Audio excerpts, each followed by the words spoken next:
আঙ্গালি যাচ্ছে আমার নানি মানে দাম দিলাম শুনে এই কিন্তু কঠিন কঠিন জিনিস কথা হ্যাঁ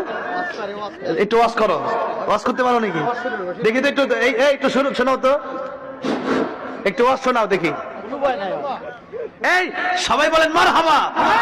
এ তো শিশু ভক্ত দেখা যায় বলো একজন পুরস্কার স্ত্রীকে অত্যন্ত বড় ভক্তর অত্যন্ত সম্মানের মহিলা একদিন স্ত্রী মারা গেল স্বামী সহ্য করতে পারে নাই স্বামী তার স্ত্রীর কবরের পাশে দাঁড়ায় দাঁড়ায় কান্দে বৈশা বৈশা কান্দে সকালে দাঁড়াতেন পছন্দ বসে বসে কান্দে লোকজনে বলে ভাই কেন ধরাচ্ছি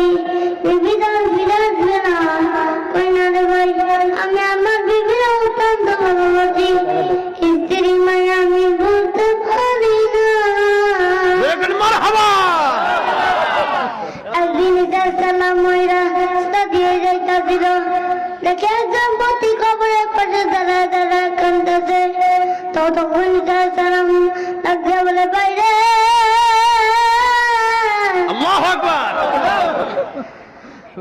তুমি এখানে এই কান্না করতেছো কেন বলো হুজুরে এখানে আমার 3 দিন হলো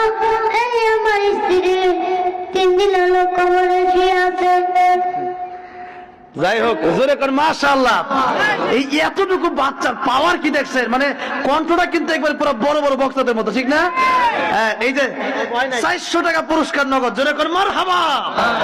এই তুমি খুশি হইছো আবার দানও করে গেছে জোরে করে মারহাবা তা আমার চেয়ে বড় বক্তা দেখা যায় আমার চেয়ে বড় বানাই দিলাম তোমাকে মাশাআল্লাহ প্রথম এসে দেখলাম এখানে তোমার আব্বা আছে কো আব্বা গাড়ি বাড়ি ও এখানে কত পড়ে নাকি এখানে একলাই আসছো না ওই যা ও না আমার মামা আছে ও মামা আছে হ্যাঁ ও কিন্তু ভালো মেধাবী ওকে খুব ভালোভাবে পড়াতে হবে ইনশাআল্লাহ ঠিক আছে ইনশাআল্লাহ আগামীতে ইনশাআল্লাহ আপনাদের এই এলাকার কিন্তু শ্রেষ্ঠ সন্তান হবে ইনশাআল্লাহ এটা মনে করেন যে একটা গাছে ফল কেমন ধরে একটা ফল ধরলেই কিন্তু বোঝা যায় মাশাআল্লাহ ওরে এই বয়সেই মানে যেই একটা অঙ্গভঙ্গিমা যেই স্টাইল এবং যে সাহস আপনাদের সামনে বলে ফেলছে কিন্তু বিরাট ব্যাপার আল্লাহর নাম কি মাহবুব মাহবুব ও ইনশাআল্লাহ বড় বক্তা হবে ইনশাআল্লাহ এই আজকে বলে দিয়ে গেলাম ইনশাআল্লাহ আল্লাহ যদি বাঁচায় রাখে ইনশাআল্লাহ অনেক বড় একজন আলোচক হবে ইনশাআল্লাহ তবে তার বাবা মাকে তার মামা যারা আসছেন বলো ভালো করে পড়ান ইনশাআল্লাহ ভালো একজন আলেম বানান ইনশাআল্লাহ এই সিরাজগঞ্জের গর্বিত সন্তান হবে ইনশাআল্লাহ ঠিক না আল্লাহ তুমি কবুল করো